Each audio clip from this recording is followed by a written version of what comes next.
Hello folks, and welcome to this week's presentation. And this presentation has to do with some math, which I'm sure everybody is thrilled about.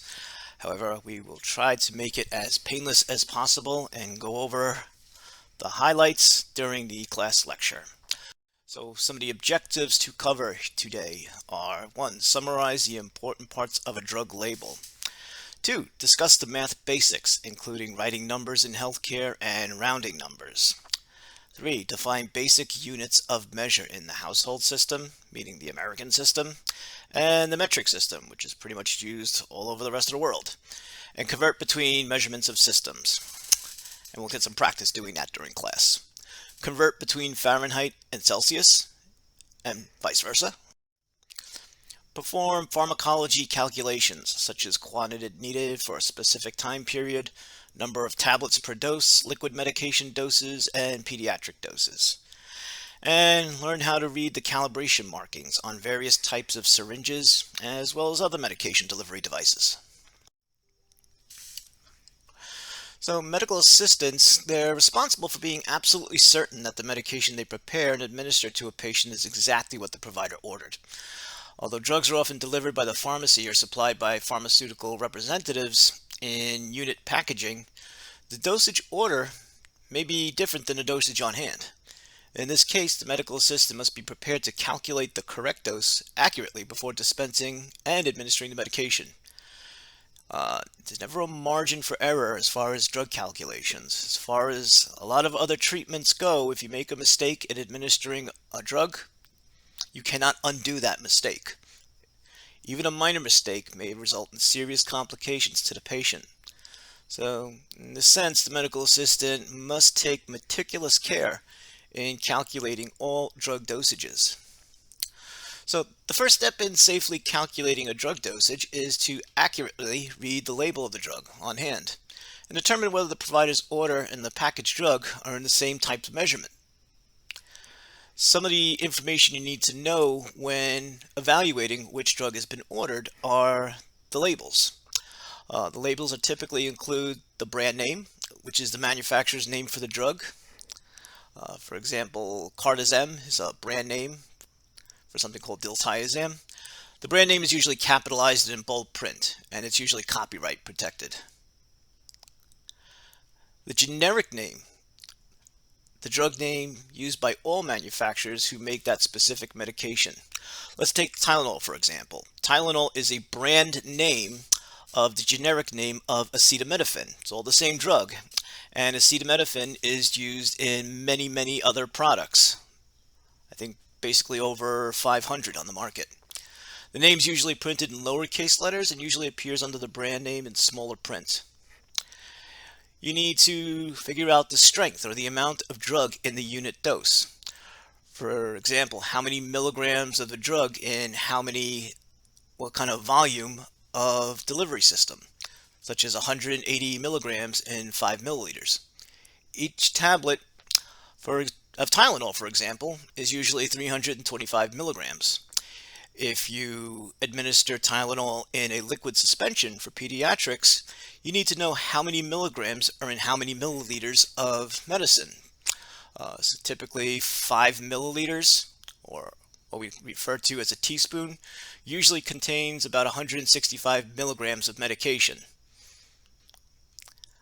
So the total amount of volume of both liquid and solid medications have labels that indicate the amount of medication in the container. And the manufacturer is the name of who produced the medication, the manufacturer. Instructions on how to take the medication and how to store the drug may be indicated on the label, so it's important to know the directions in storage.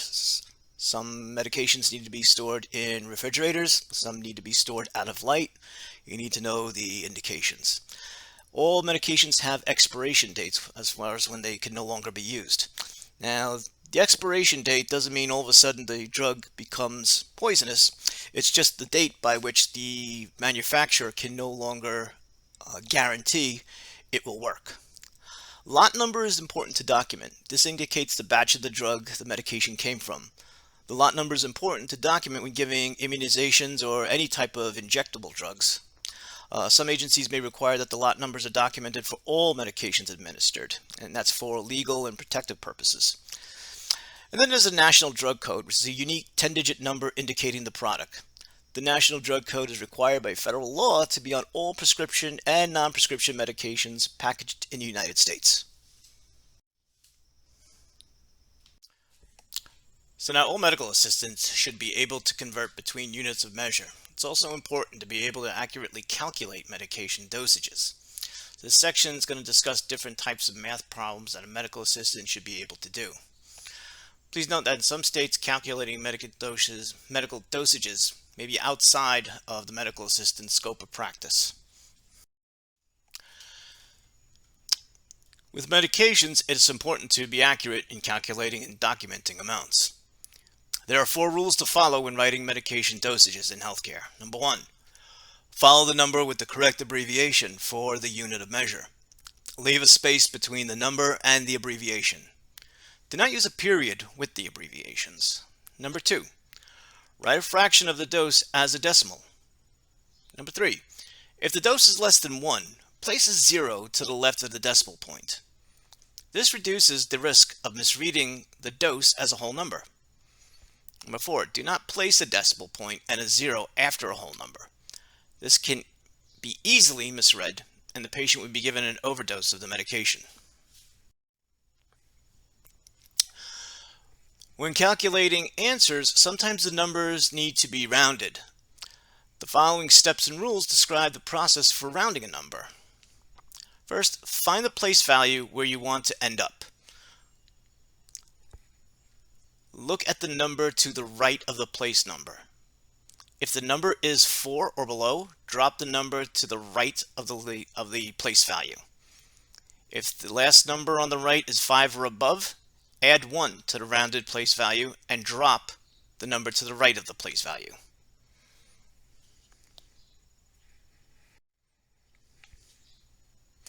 Sometimes a number might be written using Roman numerals.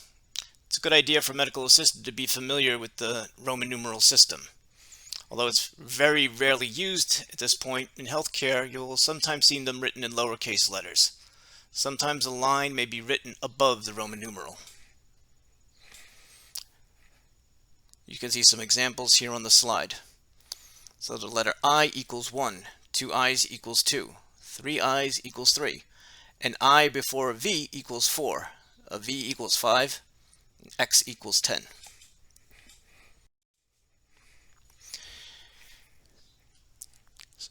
So in healthcare, both the household and metric systems are used. For instance, we weigh patients in pounds and tell a mother to give her son 1 teaspoon of medication before meals. Using a metric system is more accurate. The provider will use a child's weight in kilograms to calculate the medication dosage. The pharmacist will show the mother that 1 teaspoon is really 5 milliliters on the oral syringe. The oral syringe and the plastic medicine cup are more accurate for measuring medications than spoons used in the kitchen. When we use the household system, sometimes we need to work within the household system as we solve problems. Other times we need to use both metric and household measurements. There's a table in your textbook that provides major household measurement abbreviations.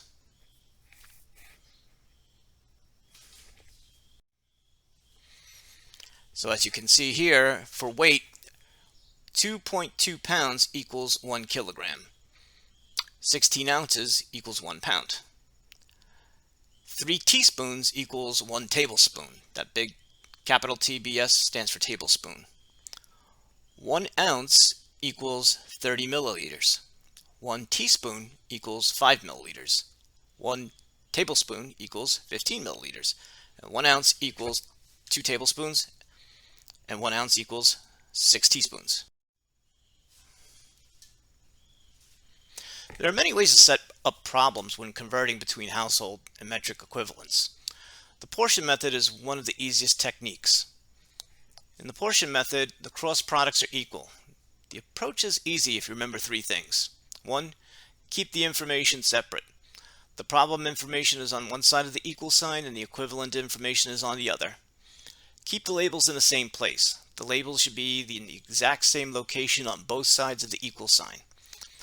cross-multiply the direction of the two numbers, then divide by the remaining number. And then you have your answer.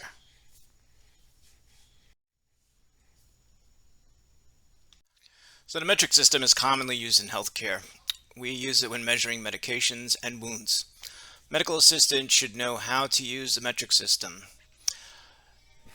knowing the following terms: that weight is measured in grams, volume is measured in liters, and length is measured in meters. So gram, liter, and meter are called the root words. The prefixes are added to the front of root words to indicate the size of the unit. List of prefixes that can be added to the root words are found in your textbook. This provides metric measurements and equivalents commonly used in healthcare. Remember, the person cannot convert from base unit to base unit. In other words, gram to liter or meter to gram. Person can only convert within a base unit. For example, centimeter to millimeter.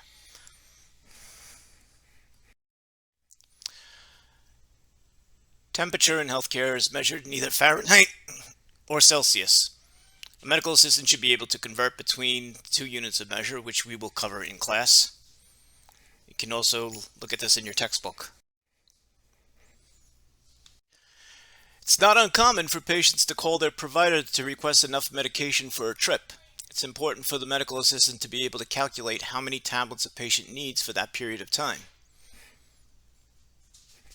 Medications order should include the following: the name of the medication along with the tablet size, how many tablets to take, the dose, whether it's in tablets or pills or liquid, the route, whether it's oral, inhaled, absorbable, how many times to take the medication during the day, and how long to take the medication for.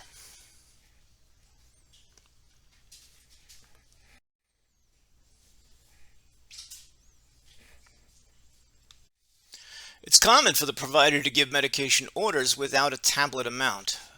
For instance, a provider may order Tylenol, 975 milligrams PO, which means my mouth. The medical assistant must figure out how many tablets to give to the patient. To start, you figure out the number of milligrams in each tablet, which will be indicated on the stock medication label.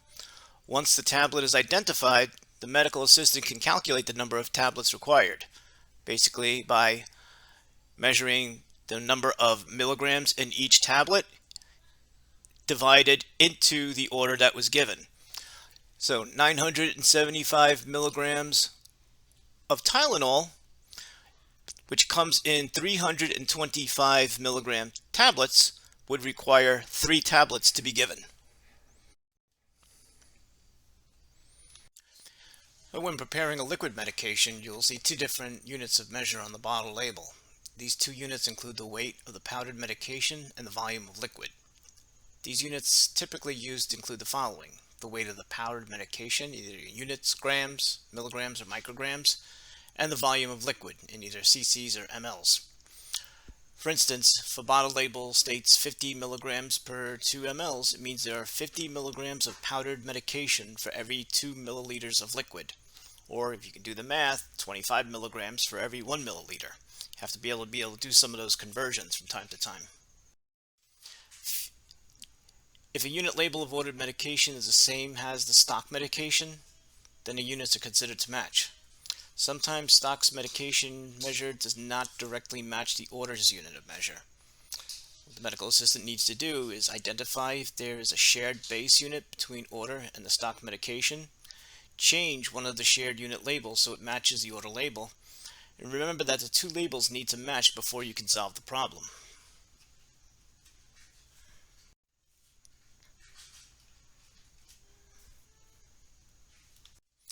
Now, in the ambulatory care environment, many anesthetics used for minor surgeries and procedures come in a solution. For instance, a provider asks you to get the strongest xylocaine vial in the cabinet. You see 1% and 2% vial. What does that mean? Well, when the manufacturer made the medication, the recipe called for the powder drug to be mixed with a liquid. So the 1% solution means there's 1,000 milligrams of powdered drug mixed in 100 milliliters of liquid. A 2% solution means there's 2,000 milligrams of powdered drug mixed in 100 milliliters of liquid. So the 100 milliliters of liquid always remains the same regardless of the number in front of the percentage. Going back to the provider's request, you would give the provider a 2% vial, as this is the stronger solution. If the medical assistant needs to calculate a dose of medication using a stock solution vial, the process is similar to that of using the prior problems. The initial step would require the medical assistant to change the percent into a fraction. Using a 5% solution as an example, the fraction would be 5,000 milligrams over 100 milliliters. The remaining steps would be the same as the previous problems.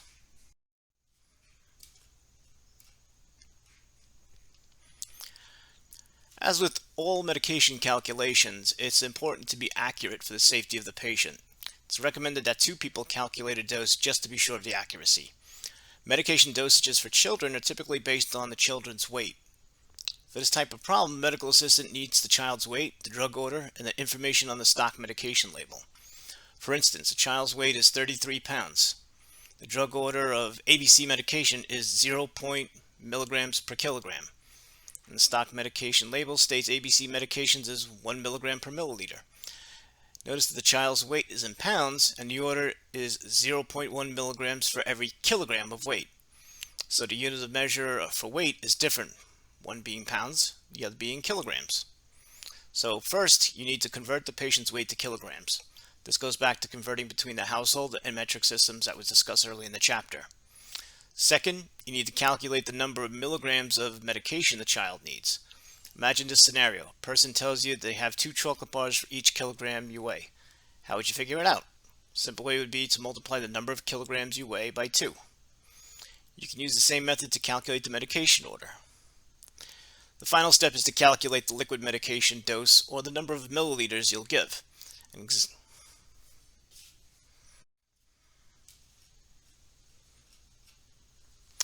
For the safety of patients, it's important that medical assistants are accurate when measuring medications in syringes. Syringes have calibrations printed on the barrel. These markings are used when measuring the medication prior to the administration. The calibration markings include longer or darker lines and shorter lines. First step in reading a syringe is to identify the amount of each calibration line. With many types of syringes, a person should count the number of lines for 1 milliliter or for 0. milliliter, depending on the syringe.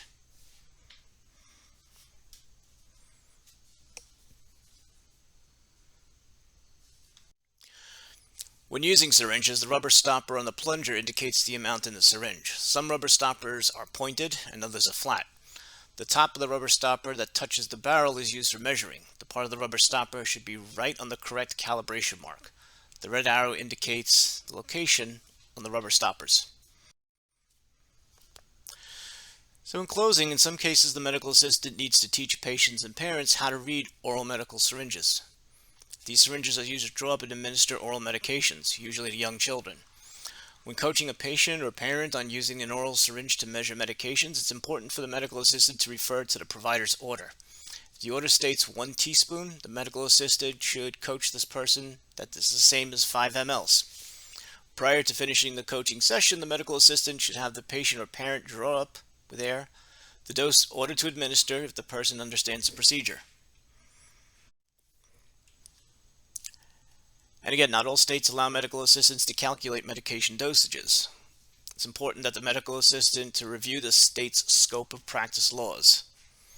Some agencies may also have policies and procedures regarding calculating medication dosages. Medical assistant must follow both the state's scope practice law and the agency's policies and procedures. And with that, please bring any questions to the classroom or post them on the discussion board. Thank you very much.